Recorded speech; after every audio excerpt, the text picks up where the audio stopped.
నమస్తే అండి. రేవంత్ రెడ్డి పరిపాలన ఎట్లుంది? 2 వేస్ట్ ఆయన అన్ని ఇస్తాయి సార్. ఇంతవరకు ఫ్రీ బస్ పెట్టి కూడా వేస్ట్, దేనికి లేదు.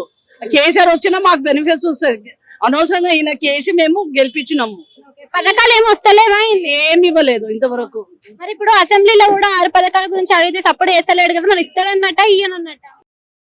మరి 1 కోటి మంది మహిళలను కోటీశ్వరం చేస్తా అన్నాడు, 2 తులాల బంగారం. మరి ఏమైంది? ఇస్తాడని మీకు నమ్మకం ఉందా? ఇవ్వడు. ఇస్తారని ఇంకా హోప్స్ పెట్టుకున్నారు కదా చాలా మంది. ఇవ్వడు ఆయన. అయితే మొన్న అసెంబ్లీలో కూడా ఒక కొత్త చట్టాలు తీసుకొచ్చిండు కదా, ఒక 3. ఒకటి వచ్చేసి ఆడపిల్లలకు కూడా సమాన హక్కులతోటి ఆస్తులు పంచాలి. గ్యాస్ చెప్పిండు, కరెంట్ చెప్పిండు, ఇంకా గోల్డ్ ఇస్తా అన్నాడు, ఇల్లు ఇస్తా అన్నాడు, అన్ఎంప్లాయిడ్ కి జాబ్స్ ఇస్తా అన్నాడు. ఇంతవరకు ఏం చేసిండు? ఒక వేస్ట్. ఈ బ్యాంక్ లో 2500 3000 ఇస్తా అన్నాడు. ఇంతవరకు ఏం చేయలేదు. ఒక ఫ్రీ బస్ ఒకటే చేసిండు ఇంతవరకు. మేము వాడికి వేసి